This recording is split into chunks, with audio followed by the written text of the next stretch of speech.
Selamat sore. Nah, kita tunggu dulu ya.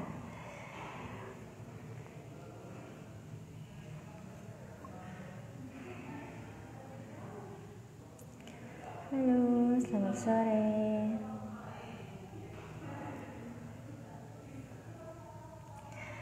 Halo sahabat Foodies, selamat datang di Sedekah Ilmu Ramadan, update ilmu ngabuburit bareng Foodies. Nah, ini adalah sebuah program ngobrol-ngobrol santai yang menghadirkan narasumber-narasumber menarik di bidangnya.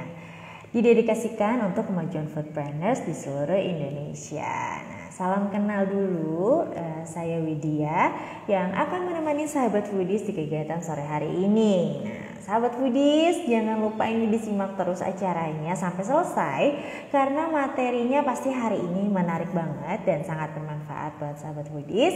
Terus mau ngingetin juga buat teman-teman yang mau share kegiatan kita hari ini, boleh banget. Nah, nanti bisa aja langsung di screenshot kegiatan di IG Live-nya kita hari ini, kemudian upload di story masing-masing dan jangan lupa tag kita di @foodies.id. Nah, gampang kan? Oke, nah sebelum nih kita panggil narasumbernya hari ini, saya mau minta izin dulu untuk menyampaikan sedikit mengenai Foodies. Foodies Academy, the first F&B edutech in Indonesia, belajar bisnis dan berkarir di industri kuliner dengan visinya changing people's life through F&B education. Ayo gabung dengan lebih dari 30.000 teman-teman foodpreneur yang telah teredukasi di seluruh Indonesia. Nah, teman-teman kalau misalkan mau teredukasi juga seperti 30.000 teman-teman yang sudah sukses lainnya, boleh banget langsung join di Foodies. Nah, jangan lupa juga kita tuh ada namanya channel Telegram Community ya di Telegram Foodies di t.me/foodiesid. Nah, di sana itu akan ada update mengenai perkembangan dan isu-isu terkini di bisnis kuliner setiap hari ya teman-teman. Jadi teman-teman nggak mungkin ketinggalan update tentang ada apa aja sih di bisnis kuliner saat ini gitu, atau apa aja sih yang bisa kita terapkan pada bisnis kulinernya teman-teman di sini. Nah, untuk yang senang nonton, jangan lupa juga subscribe YouTube-nya channel Foodies di Foodies channel, karena di sana juga ada 1.000 lebih video edukasi tentang bisnis kuliner yang bisa diakses secara gratis nih buat teman-teman. Jadi teman-teman bisa bolak-balik lihat YouTube-nya Foodies kalau misalkan teman-teman subscribe ya, karena di sana tuh ada apa aja tentang bisnis kuliner teman-teman bisa lihat di sana. Nah, untuk sahabat Foodies yang nanti selama sesi ini ingin bertanya, boleh banget sampaikan aja pertanyaannya di kolom Q&A yang ada di pojok kanan bawah ya teman-teman. Jadi nanti kita lihat pertanyaannya dari sana. Oke, nah untuk narasumber kita di sore hari ini, kita akan ngobrol-ngobrol bareng dengan Mas Isa Juarsa. Beliau adalah founder dari Bakso Rusuk Jos. Nah, siapa nih yang favoritnya makan bakso? Pasti udah tahu tentang Bakso Rusuk Jos ya. Nah, Mas Isa Juarsa ini sebagai founder Bakso Rusuk Jos juga sebagai alumnus Foodies. Nah, jadi teman-teman di sini langsung bisa mendapatkan sharing pengalaman dari bagaimana sih setelah belajar di Foodies dan akhirnya terimplementasikan kepada bisnis kulinernya. Untuk topiknya keren banget hari ini berjudul Wow Factor ini bikin bakso rusuk Jos viral. Nah, jadi bakso rusuk Jos ini terkenal dengan virality-nya. Nanti kita akan tanya-tanya langsung aja seviral apa sih atau apa sih yang membuat bakso rusuk Jos ini viral, oke? Nah, nanti ini karena misalkan kita akan tanya jawab juga, teman-teman boleh banget keluarin catatannya karena kita nggak ada pemaparan materi ya. Nanti teman-teman langsung bisa nih dicatat pertanyaannya, jawabannya apa, atau mau tanya langsung juga boleh. Siapa tahu nanti teman-teman bisa langsung praktekin di bisnisnya teman-teman, oke? Oke, sambil menunggu narasumbernya masuk, saya mau sapa dulu nih yang udah join di sini. Halo, ini ada Kak Ane, ada Kak Muhammad, ada Kak Rima, Kak Rizal. Selamat datang. Thank you udah join acara kita ya. Nanti jangan lupa disimak acaranya. Kalau misalkan mau drop pertanyaan, boleh langsung di kolom Q&A ya teman-teman. Kalau yang mau komentar-komen, boleh di sini. Misalkan secara teknis nanti ada yang tidak jelas juga boleh diinfokan saja by komen ya teman-teman. Oke, sekarang saya mau invite dulu nih Mas Isa-nya ya, sebentar. Kita coba invite.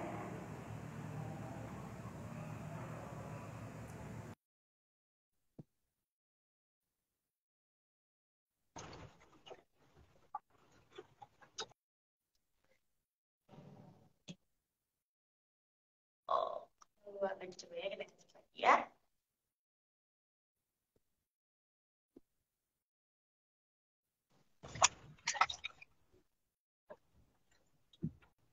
Halo, selamat sore Mas Isa. Halo, sore juga. Oke, kenalin Mas, saya Widya yang akan ngobrol-ngobrol sama Mas Isa hari ini ya. Oke, ini sepertinya lagi di jalan ya Mas Ya, ya. Tadi lihat sepertinya ya, agak-agak hujan. Lagi di mana nih ya. Mas Isa? Hari ini kita lagi ada acara namanya Santunan Anak Yatim bersama TDA Komunitas Tangan di Atas Kota Bekasi. Kebetulan saya juga Ketua TDA Bekasi dan Apulindo Jawa Barat gitu. Jadi ya bersama belajar dan melayani masyarakat lah. Masya Allah. Berarti lagi ada acara nih ya. Ini lagi ngabuburitnya mungkin ya. Lagi acara Santunan Anak Yatim. Oke, nah jadi sambil nih Mas Isa mungkin di sela-sela acara nggak apa-apa ya kita ngobrol-ngobrol bareng sahabat Widis ya, Mas Isa ya. Ya, mangga silakan. Oke, oke Mas Isa, apa kabar nih? Semoga sehat-sehat selalu, lancar-lancar ibadah puasanya kali ini. Alhamdulillah puasa hari Alhamdulillah ini. ya, Masih tetap semangat kuat ya, lah. ini semangat nih. Iya, mau sharing sama teman-teman foodies di sini. Oke Mas Isa, nih kan kita mau tahu nih lebih dalam lagi tentang bakso rusuk Jos yang selalu viral gitu ya. Nah, sebelum kita bahas tentang virality-nya nanti gitu, kita pengen tahu dulu dong Mas Isa. Boleh nggak nih diceritain bagaimana journey dari bakso rusuk Jos saat awal mulai didirikan? Silakan Mas Isa. Iya, iya, iya. Makasih buat Foodies atas undangannya. Jadi sebelum bicara Bakso Sukjo, saya coba bicara Foodies dulu. Jadi Foodies itu adalah tempat untuk orang mau belajar. Nih kalau misalnya teman-teman, ya teman-teman pengusaha yang bisnisnya nggak mau boncos, itu kudu belajar di Foodies. Nanti di Foodies itu akan diajarin marketingnya, terus operasionalnya, sampai dengan aturan-aturan yang ada di dapur. Pokoknya wajib ikut. Bayarannya murah. Kalau dulu saya ngikut pelatihan-pelatihan, bayarnya puluhan juta. Di Foodies itu di bawah 10 juta. Bahkan kemarin mungkin ada 5 jutaan lah. Betul? Tuh, jadi kalau teman-teman nih mau yang dapat special price-nya, boleh pantengin terus deh kita punya platform ya. Ada sosmed, ada Telegram, ada WhatsApp, dan lain-lainnya. Ya itu bisa dilihat langsung infonya di sana. Oke Mas Isa, kita Oke. nggak sabar nih. Pengen Ya, tahu nih tentang jenis bakso rusuk. ya bahasa rusuk jus itu jadi gini, ketika kita mau bikin bisnis, pastikan dulu DNA-nya benar. DNA itu adalah kalau misalnya saya bisnis ini saya gedein, ini gedenya bisa bikin, mohon maaf ya, bisa bikin gue kaya enggak gitu. Jadi kalau misalnya teman-teman mau bangun bisnis, bisnisnya ini harus harus ngelihat nih, ini kalau misalnya saya besarin, saya terusin, ini nanti kayak siapa bisnisnya? Udah ada suri toladannya belum? Misalnya contoh, mungkin nggak dengan teman-teman jualan misalnya misalnya ikan cupang dia pinggir jalan dan dia tidak pernah meningkatkan produksinya, dia hanya jualan aja di pinggir jalan lalu berharap dia bisa kaya dari situ gitu loh, seperti itu ya. Jadi kan nggak mungkin juga, kecuali kalau misalnya dia publikasi atau misalnya dia bikin empang yang besar. Nah itu satu, teman-teman harus bangun, harus dilihat bisnis ini DNA-nya dari awal. Yang kedua, dalam membangun bisnis, teman-teman juga harus punya visi atau kalau bukan visi itu dari mana bisnis itu terlahir. Sebuah bisnis atau sesuatu yang besar itu terlahir dari mimpi yang besar, kayak gitu. Jadi misalnya saya tuh dulu saya pengen buka usaha, saya tujuannya saya pengen punya karyawan karena waktu saya kerja 12 tahun di Astra itu yang open recruitment 300, 800 orang, itu yang keterima paling 5, 3 gitu loh. Makanya saya kayaknya saya mesti pengen punya karyawan di minimal satu, saya bermanfaat buat 10 orang. Gitu. Jadi ada cita-cita yang besar kayak gitu. Nah, dulu Bakso Rusuk Jos itu tahun 2015. Kita buka tahun 2015. Saya waktu masih bekerja. Tapi sebelum buka bakso, sebelumnya buka ayam dan juga bisnis yang lainnya gitu ya. Tapi sambil main di dua kaki. Dan akhirnya pada tahun 2016, 1 tahun setelah berjalan, saya memutuskan untuk fokus di Bakso Rusuk Jos gitu. Karena memang fokus lebih dekat kepada kesuksesan gitu. Gitu, Mbak. Gitu ya. Sampai sekarang deh. Betul. Jadi di awalnya itu justru dari mimpi yang besar ya, masih saya. Nah, itu ceritanya ketika kita sudah mimpi, udah tahu nih goalsnya apa selain istilahnya menambah kesejahteraan gitu ya bagi diri sendiri dan orang lain dan membantu banyak orang. Nah, kira-kira ketika mengkonvert nih ya dari mimpinya itu sampai akhirnya direalisasikan menjadi Bakso Rusuk Jos itu. Nah, itu tahapannya apa aja tuh, Mas? Gimana? Jadi tadi dari yang mimpi besarnya itu kan sudah tahu nih goalsnya apa dan segala macam. Akhirnya di-convert ke Oh, bisnis si Bakso Rusuk Jos ini. Nah, ya. tahapannya tuh apa aja sih, Mas? Ya, jadi gini, Mbak. Dulu tuh saya buka ayam, Mbak. Buka ayam penyet ya, namanya ayam penyet Jos. Nah, ketika saya bikin rumah makan ayam, rumah makan ayam itu saya ramenya itu adalah di jam makan siang, jam makan malam gitu. Dan di jam-jam lain itu agak-agak kosong. Jadi saya dapat masalah baru gitu. Jadi ketika buka restoran ayam, kok saya dapat masalah baru ya? Nggak rame kayak yang lain gitu loh. Di bisnis ayam itu hanya cuman rame jam makan siang sama jam makan malam aja gitu.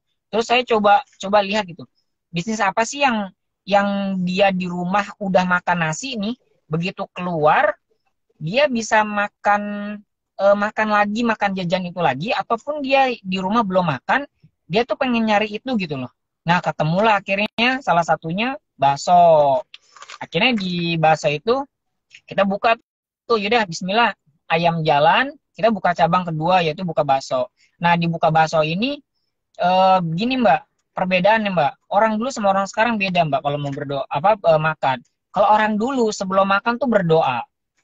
Orang sekarang sebelum makan foto kayak gitu. Nah, saya berpikir nih saya sama istri itu berpikir kayaknya mesti ini deh produknya tuh jangan harus dianeh-anehin gitu loh. Karena kalau misalnya biasa-biasa aja nanti omsetnya akan biasa gitu loh.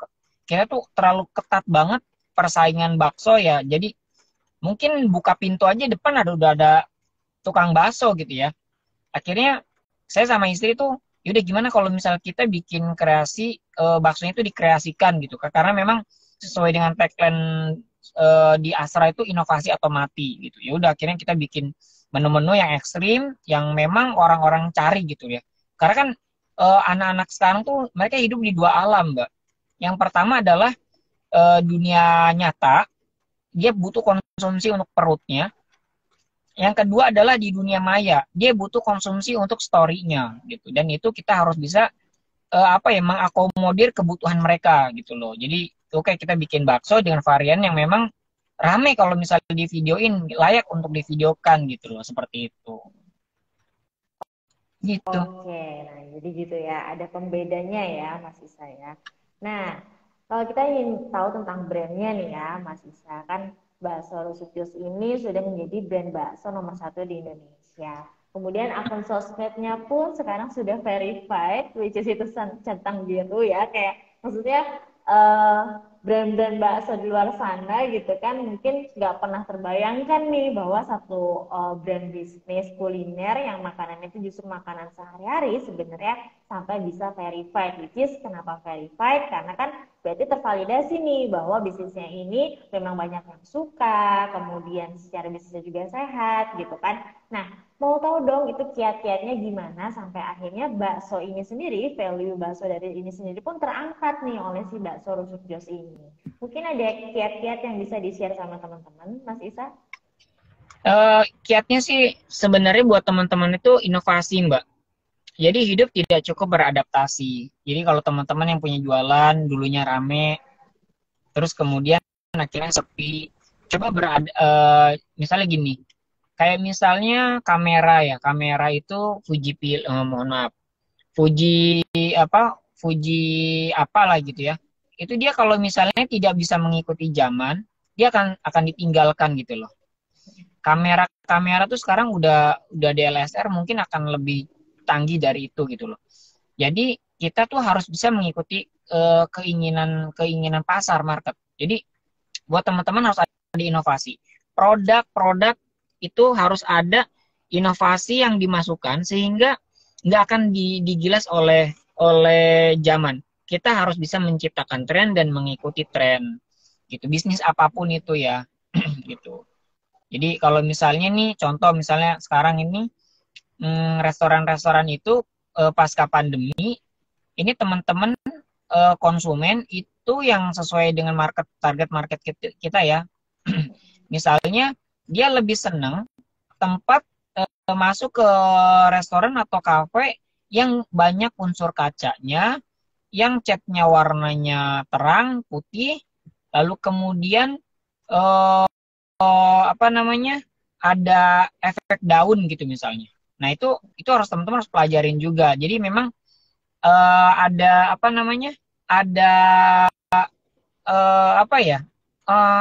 kita tuh jangan idealis gitu, jangan idealis dengan brand kita, tapi kita juga harus mengikuti ini market kita tuh sebenarnya mau kemana gitu. Dan kalau bisa kita harus bisa mengikuti tren dan menciptakan tren. Misalnya contoh bakso Resokjos itu bisa menciptakan tren bakso lava. Bakso lava alhamdulillah itu idenya dari kita, dari bakso Resokjos, dan sekarang udah banyak banget yang ngikutin di Indonesia ya, banyak banget gitu. Seperti itu. Betul. Jadi mungkin sebagai owner dan tim bisnisnya ini harus mempelajari tentang preferensi dan behavior dari market bakso ini ya Mas Isa ya. Jadi kita nggak melulu hanya berpaku sama bakso yang tradisional, tapi kita harus tahu nih kira-kira dari bakso ini bisa dimodifikasi seperti apa yang akhirnya fit sama selera target marketnya kita. Oke, Mas Isa, kalau misalkan dari sisi marketing ya, kayaknya kalau zaman dulu kan kalau misalkan jualan bakso ya udah ke outlet atau gerobakan mungkin ya gitu, belum kepikiran nih mungkin masuk ke sosial media atau digital platform. Nah, kira-kira ketika bakso Resokjos ini sudah masuk ke digital platform ini, bagaimana sih istilahnya usaha yang dilakukan, apakah konsistensinya atau kualitas kontennya atau reach-nya by numbers, itu kira-kira yang dikejar, yang ditarget dari marketing digital ini bagaimana Mas Isa? Ya, jadi kalau ke kita itu gini. Jadi bisnis itu jadi 3 pilar restoran kalau menurut saya ya, 3 pilarnya itu. Yang pertama adalah produk, yang kedua adalah manajemen operasional, yang ketiga adalah marketing. Nah, di marketing ini adalah tempatnya kita untuk selling sama branding. Orang bisa bikin produk enak, tetapi nggak laku. Kenapa? Karena nggak ada orang yang tahu. Karena tidak ada tidak tersampaikan loh gitu loh sama calon konsumen. Nah, kalau misalnya teman-teman punya usaha, punya barangnya ini harus disampaikan. Nah, itu namanya marketing tuh. Nah, di marketing itu iklannya itu ada 2 tuh. Ada yang sifatnya branding, brand awareness. Yang kedua itu memang buat traffic atau sales gitu, untuk narik konsumen untuk datang. Nah, ini jenis iklannya juga dibedain. Nah, ketika misalnya tujuan pertama adalah dikenalin dulu. Jadi kalau misal branding, ya gimana caranya orang tuh biar kenal gitu loh. Biar kayak misalnya contoh, misalnya kalau misalnya kita pulang kampung nih, orang zaman dulu, orang kan nanya, naik apa kamu? Naik Honda gitu. Padahal naiknya adalah Air King misalnya gitu. Terus bapaknya bilang, tolong dong matiin sanyo di belakang. Padahal mesinnya adalah washer misalnya. Terus dia bilang, nah tolong beliin ini deh Bapak Aqua. Padahal yang dibeliinnya adalah Fit gitu. Nah itu kan untuk bisa sampai di benak orang, itu kan perlu brand awareness. Perlu waktu yang lama atau budget marketing atau marketing yang luas gitu loh. Yang terus menerus supaya orang tuh, mengena di brand-brand kita gitu. Nah, kita di bisnis teman-teman juga harus bisa itu. Jadi jangan pelit ketika beriklan, jangan pelit untuk melakukan sosialisasi gitu loh. Jadi jangan ya udah gue udah ngiklan berharap banyak, jangan, terus continue gitu. Nah, itu marketing. Nah, yang kedua, kalau misal kita udah ngiklan, udah dilempar ke konsumen akan datang, akan nyobain produk kita. Yang bikin orang balik lagi adalah ada dua, teman-teman. Yang pertama adalah produknya yang enak itu wajib ngangenin. Jadi kalau jualan tuh produknya tuh wajib enak, jangan nggak enak, wajib enak. Yang kedua adalah pelayanannya yang bagus. Orang dia akan balik lagi kalau misalnya rasanya enak atau pelayanannya menyenangkan gitu loh. Tapi kalau misalnya dia udah datang karena viral, datang rasanya nggak enak, itu biasanya dia akan kapok kayak gitu. Jadi memang tiga hal tadi yang bikin orang balik lagi adalah produk sama pelayanan. Yang bikin orang datang adalah marketingnya, iklannya. Dan ini harus dikuasain, teman-teman. Jadi iklan itu konsepnya kayak sedekah. Semakin banyak besar budget buat marketing atau semakin luas marketing kita, ya akan semakin banyak orang tahu produk kita, akan semakin besar kita cuan di situ. Makanya tadi jangan pelit untuk ngiklan seperti itu. Nah, jadi itu upayanya adalah menjangkau market seluas-luasnya dan terus ya konsisten ya Mas Isa ya. Jadi nggak Ya, timbul tenggelam. Kan ada aja tuh brand yang oh viral terus sudah viralnya sudah meredam ya sudah lepas aja ya. Padahal itu tetap walaupun lagi sales lagi naik atau lagi turun, brand awareness-nya apalagi kalau brand awareness lagi turun itu usaha marketingnya harus lebih dikencengin lagi. Oke Mas Isa, next question-nya adalah bagaimana sih Mas Isa sampai akhirnya memilih influencer sebagai brand ambassador juga pemilik bakso rusuk Jos. Nah ini mungkin boleh dijelasin dulu seperti apa sistemnya dan kenapa Mas Isa memilih strategi seperti itu Mas? ya, jadi memang saat ini kolaborasi adalah sebuah keniscayaan. Jadi memang kolaborasi ini itu sudah menjadi hal yang wajib buat teman-teman. Kalau misalnya kita nih ya punya usaha, eh, produksi sendiri, terus operasional sendiri, marketing sendiri, apa-apa sendiri itu capek, teman-teman. Itu akan banyak terkuras energi di situ. Mendingan saran saya adalah teman-teman mau fokus di mananya. Kalau misal memang teman-teman jago jago di mana yang dasar produksinya kuat, yaudah produksinya dikuatin, terus operasional dikuatin, marketing kuatin. Kalau misalnya memang mas ada yang lemah, ada satu kelemahan, coba deh dikolaborasikan dengan yang lain. Misalnya contoh kita tuh kayaknya marketingnya kurang kurang jos nih, butuh push dari yang lain. Berarti kolaborasi dengan influencer. Jadi gimana caranya bisa saling simbiosis mutualisme, bisa sama-sama saling menguntungkan kayak gitu. Nah, influencer kan punya banyak follower, punya banyak fans yang loyal. Nah, apapun yang dilakukan oleh influencer pasti akan diikuti oleh followernya yang loyal gitu loh. Makanya kita juga mesti ngelihat calon dari tim kita itu yang mau kita ajak kolaborasi itu memang dia tuh bener bagus atau tidak gitu, harus dilihat dulu. Nah, kalau misal kita udah bisa menilai dia, baru kemudian kita ajak berkolaborasi. Jadi oke, gini deh, kamu tugasnya tugasnya untuk marketing kayak gitu, kita fokusnya operasional seperti itu. Jadi sekali lagi apapun sih sekarang ini bisnis kalau bisa sih jangan berdiri sendiri karena capek gitu loh. Mendingan kerjasama aja sama yang lain. Jadi misalnya kita jago marketing, kita jago jualan, daripada kita bikin juga resepnya, R&D-nya, coba deh teman-teman cari orang yang bisa bikin produksi apa, gituin. Tapi memang misalnya gini, kita bisa jualinnya, tapi mau cari orang yang produksi, pastiin dulu nih orang yang produksi tuh dia juga ngerti SOP gitu loh. Dan juga produknya tuh bagus, terjamin gitu, kualitasnya, QC-nya terjamin kayak gitu. Jadi jangan sampai kita udah viral, udah bagus, akhirnya si teman kita itu produksi dia nurunin kualitas, nah itu jangan gitu. Jadi memang harus ada komunikasi yang baik kayak gitu dengan teman yang akan kita ajak kolaborasi Jadi gitu. partner yang tepat juga ya Mas Isa ya. Wajib. Nah, betul. Dari istilahnya memilih sistem kolaborasi dengan influencer. Nah, seberapa besar tuh impact-nya terhadap Bakso Rusuk Jos, Mas Isa? Alhamdulillah misalnya kita yang ada di Bandung ya, misal kita yang di Bandung itu kita jual saham kita tuh ke influencer lokal di Bandung ya, orang-orang asli Bandung, Teh Betty misalnya.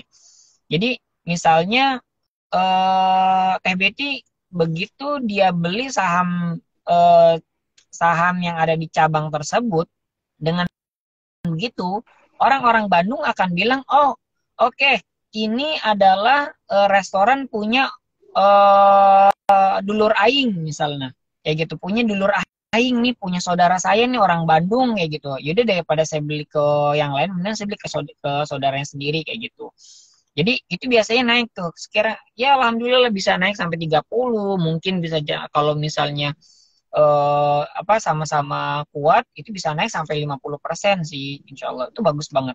Makanya teman-teman juga ketika memang memilih partner itu harus satu hati gitu loh. Jadi jangan sampai ada dusta di antara kita. Terus kemudian juga jangan sampai ada niatan. Jadi teman-teman kalau mau kerja sama, tujuannya itu jangan melulu masalah duit. Jangan melulu masalah yaudah gue dapat berapa, jangan. Kalau bisa kerjasama itu lebih didahulukan adalah yaudah kita pengen cari berkah, kita pengen cari untung bareng-bareng,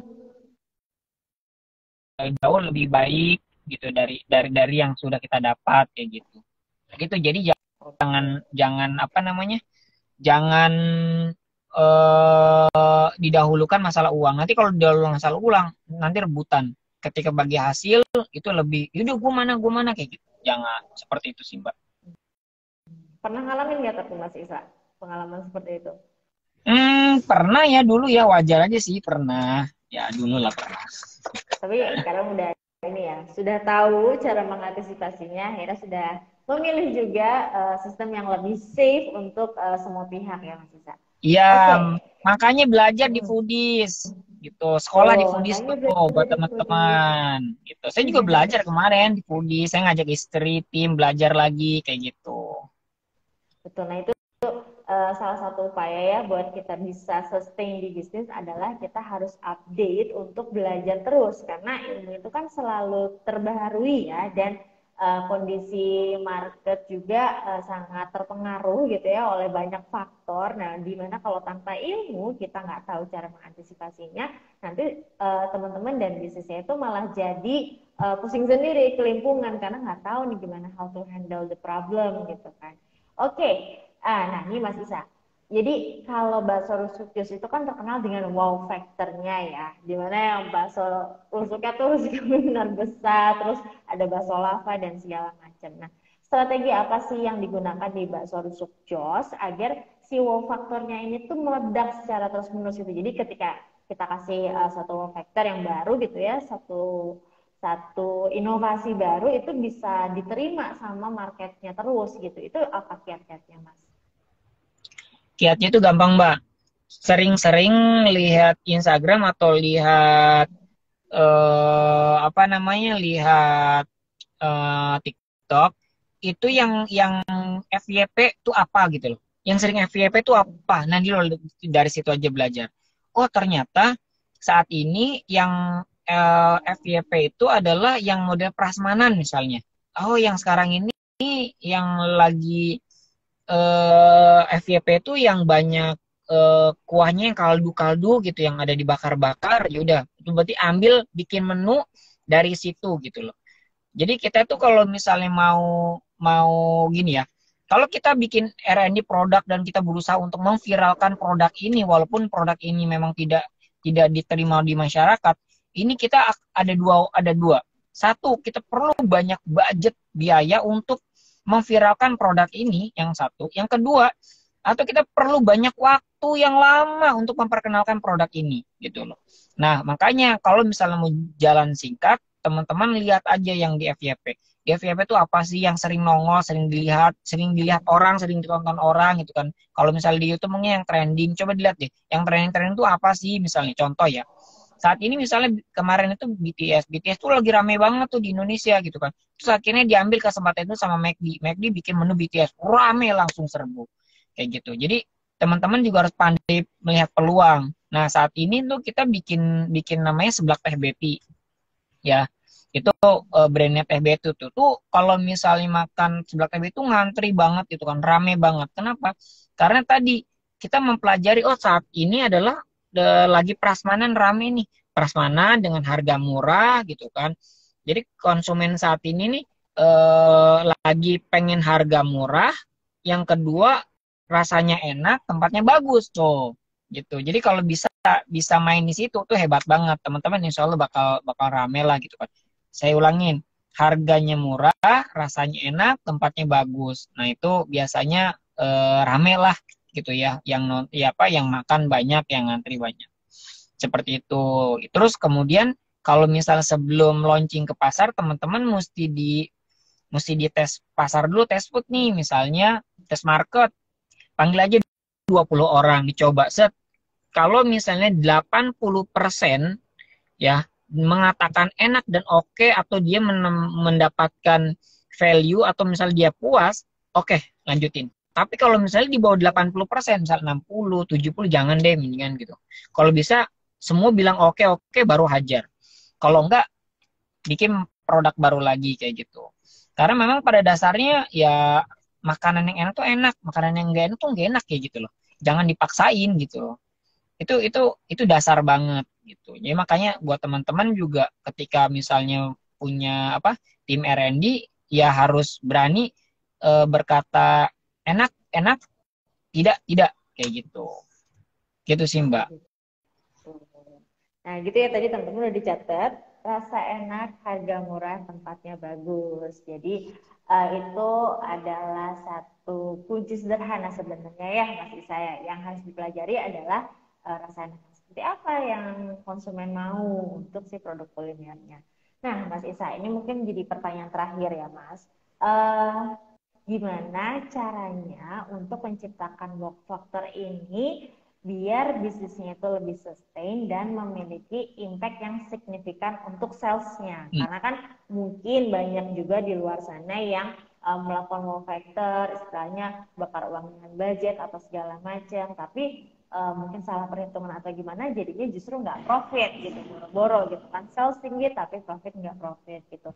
Sama bagaimana Bakso Rusuk Jos menilai tingkat kepuasan pelanggan selama bisnis berjalan. Itu aja Mas Isa. Kalau puasan pelanggan, saya dari belakang dulu. Kalau kepuasan pelanggan tuh biasanya dilihat dari review Google, bintang-bintang di Google yang pertama. Yang kedua adalah jumlah komplain yang ada di CS atau di postingan. Lalu yang ketiga adalah kalau misalnya makanan itu habis di meja berarti enak. Kalau misalnya banyak sisa berarti ada masalah gitu. Terus tadi yang pertama pertanyaan panjang banget sih Mbak nanyanya Mbak. Yang pertama apa Mbak? Iya, jadi yang pertama itu gimana nih dari wow factor-nya ini tuh akhirnya punya dampak yang signifikan terhadap sales dan profit, Mas Isa. Ya, jadi memang gini, kita tuh kalau misalnya mau omsetnya luar biasa, produknya jangan yang biasa-biasa. Nanti omsetnya juga biasa-biasa aja. Gitu, harus ada nilai value harus ada value lebih gitu loh. Harus ada nilai yang dimasukkan ke dalam situ gitu. Jadi kalau misalnya mau dagang cilok misalnya, ciloknya tuh harus apa gitu loh. Apa yang bikin orang, yang memaksa orang untuk datang beli produk kita gitu. Jangan kemudian produknya biasa aja, rasanya biasa gitu kan, terus nggak ada nilai tambah apa-apa, dia berharap dapat rezeki dari langit gitu kan. Nah, itu nggak bisa juga ya. Itu memang produknya itu harus dibikin wow gitu loh. Orang tuh kalau enggak rasanya kalau enggak toppingnya yang melimpah gitu kan, ukurannya yang besar, yang ekstrim, atau misalnya dikasih jadi penyajian gini loh. Tidak melulu dalam bentuk ya, misalnya bentuknya seperti gajah, seperti semut dan lain sebagainya, bisa juga dalam bentuk penyajian. Tempatnya, kalau saya itu selalu bilang kopi tidak harus hitam, minum kopi tidak harus kopi tidak harus hitam, minum kopi tidak harus ngopi. Bakso tidak harus bulat, makan bakso tidak harus di mangkok.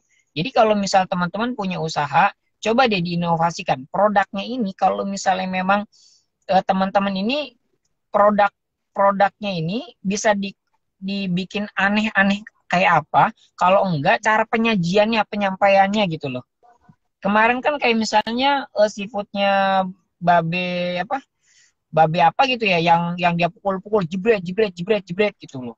Nah, apa namanya? Itu orang tuh jadi tertarik karena itunya kayak gitu. Jadi orang akan datang itu karena apakah karena story-nya, karena apa historinya, terus karena tempatnya, karena produknya, terus karena apa value-nya tadi. Jadi kita tuh harus bisa masuk di semua sehingga omsetnya itu akan tetap stabil kayak gitu. Dan inovasi itu harus terus-menerus dilakukan. Jadi jangan kemudian udah viral, udah selesai produknya itu tuh lagi jangan keluarin menu baru lagi naikin menu yang udah nggak laku di close gitu, dinaikin lagi. Bisa jadi menu-menu yang dulu yang pernah viral keluarin lagi kayak gitu karena bisa kan produk yang baru untuk market yang baru atau produk yang lama untuk market yang baru kayak gitu itu bisa juga tinggal tambahin ganti ganti apa namanya ganti eh, apa yang ditambahin gitu misalnya seperti itu sih Mbak. Oke, jadi harus berani thinking out of the box ya Mas Isa ya. Jadi Betul, out jangan of the box. produk yang biasa, jangan yang biasa-biasa aja, agar impresi dari yang didapat pun juga jadi luar biasa. Kemudian lakukanlah evaluasi agar kita tahu nih measurement-nya kira-kira produk ini longevity-nya lakunya mungkinnya ada berapa lama, mungkin kalau misalnya sudah turun, diturunin dulu, diganti produk baru, tapi nanti dimunculkan lagi untuk dapat animo baru lagi dari masyarakat, dari konsumen sendiri. Kemudian jangan lupa terus berinovasi, karena itu kuncinya buat kita bisa selalu terdepan dari brand-brand kuliner lainnya atau brand kompetitor dari bisnis kita. Oke, terima kasih banyak Mas Isa hari ini buat sharing-sharingnya, sangat berbobot. Ya pasti teman-teman yang lagi ngabuburit di sini langsung pengen makan bakso sih kayaknya ya nanti pas buka. Semoga nanti sahabat kursus ini juga udah mencatat tadi kita ngobrol apa aja, poin-poin yang udah di-highlight juga sama kami berdua. Uh, Sekarang Mas Isa, saya mau izin dulu nih, mau kasih info ke sahabat Foodies. Buat ini kayak sahabat Foodies kan banyak banget yang pengen mulai bisnis dari rumah ya. Nah biasanya tuh suka pada bingung nih, mau bisnis apa, bagaimana cara memulai bisnisnya. Nah nggak usah bingung lagi, karena teman-teman bisa banget ngambil peluang menjadi bisnis kuliner dengan belajar menggunakan di e-course Foodies. Nah jadi di Foodies itu ada e-course nih ya, yang harganya sangat terjangkau. Teman-teman bisa banget langsung cek-cek aja nanti di website kita atau hubungi CS karena kita punya nih seperti contohnya ya ada KSB Bakery. KSB Bakery itu kelas setup bisnis bakery. Nah jadi buat teman-teman yang mau belajar gimana sih cara memulai bisnis bakery, nah itu nanti ada kelasnya.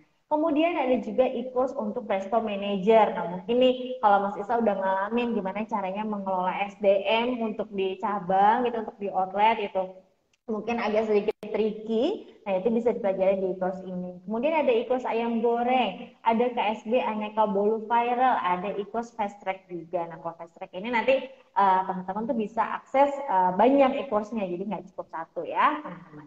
Kemudian ada juga, kalau tadi kan online ya, e-course itu diakses secara online, yang teman-teman bisa akses kapanpun, dimanapun, hanya bekal dari gadgetnya aja. Nah, kalau yang kedua, ini yang seru adalah kita punya upcoming offline class nih Mas Isa. Jadi, memulai bisnis kuliner batch 27 atau kita biasanya menyebutnya dengan MBK. Nah, buat teman-teman nih, kalau mau mulai bisnis tadi, kalau tanpa ilmu dan pengalaman, hati-hati karena bisnis itu bukan berdasarkan asumsi ya, teman-teman. Jadi, teman-teman itu biasanya pasti akan mengalami namanya produk tidak tervalidasi, nggak laku, investasi boncos. Terus yang tadi nih tentang influencer, pakai influencer juga ada ilmunya nih teman-teman, ada strateginya gimana biar nanti nggak boncos ketika kita meng-hire influencer. Terus paham juga soal tax, legal, regulasinya seperti apa, bisnis model seperti apa, agar kita nggak salah nih mengimplementasikan di bisnisnya. Ada desain outlet, soft handle, modal, operasional, otot dan lain-lainnya, pokoknya masih banyak lagi. Kalau disebutin satu-satu nanti nggak habis sampai buka nih kayaknya masih saya. Nah, karena itulah kelas membangun bisnis kuliner dari nol atau MBK ini hadir dan sudah diikuti oleh banyak brand di seluruh Indonesia. Jadi kenapa harus mahal-mahal dari coba-coba? Pengalaman adalah yang paling mahal untuk dibayar. Jadi daripada teman-teman udah ngalamin yang gak enaknya duluan, sama Foodies diajarin dulu biar teman-teman gak usah ngalamin kegagalan-kegagalan tersebut. Oke? Kelas ini nanti akan diadakan atau diselenggarakan selama 4 hari. Nanti teman-teman bisa belajar tentang mindset, strategi, ide dan program, pengalaman lapangan, dan networking juga. Karena kan nanti teman-teman akan bertemu nih sama business owner dari seluruh Indonesia. Nah, di situ teman-teman langsung bisa memanfaatkan momen networking di sana. Kemudian untuk jadwalnya dicatat baik-baik teman-teman. MBK Batch 27 ini akan dilaksanakan dari tanggal 17 hingga 20 Mei 2023 di Bandung, di Foodies Headquarters. Nah, berita baiknya adalah buat teman-teman nih yang lagi join di promo di IG Laskar ini akan mendapatkan beasiswa sebesar 1 juta rupiah. Jadi dari harga 9.999 teman-teman hanya cukup membayar di 8.999. Nanti untuk yang ikut kelas IG Live ini dapat kelas lagi nih kalau misalkan order pakai promo ini. Dapat kelasnya itu ada di ide dan modal bisnis kuliner senilai Rp599.000. Nah, jadi jangan lupa langsung aja daftarin pakai promo IG Live-nya di bit.ly/promo live IG MBK27. Ini saya coba tulis di komen ya teman-teman ya.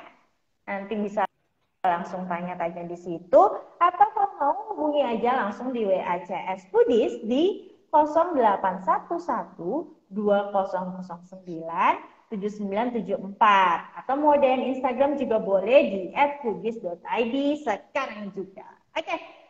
Nih Mas Isa, sebelum kita menutup acara kita hari ini, mungkin ada pesan-pesan yang ingin disampaikan ke sahabat Foodies hari ini? Ya, buat teman-teman, teruslah bergerak, teruslah berinovasi, teruslah berkolaborasi hingga kelelahan itu lelah mengejar kita. Karena kita tidak tahu dari sisi mana rezeki kita akan datang. Teruslah bersilaturahmi, teruslah belajar.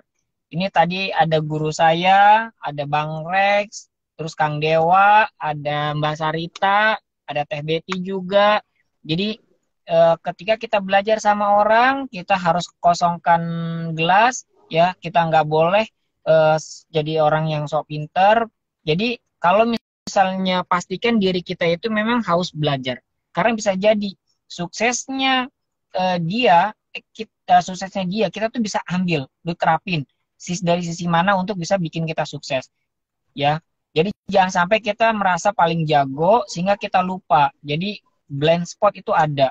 Ya, kita tuh bisanya ngelihat ke depan, tapi kita nggak tahu yang dilihat dari belakang. Mungkin bisa jadi sahabat-sahabat kita itu bisa melihat permasalahan kita di mana. Itulah intinya tugas wajib seorang pengusaha untuk selalu belajar dan belajar. Salah satunya bisa lewat Foodies.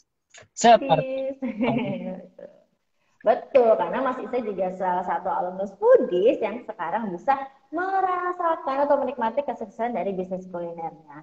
Oke, kalau gitu terima kasih banyak untuk waktu dan sharing-sharingnya hari ini Mas Isa. Semoga nanti kita ketemu lagi ya di event lainnya.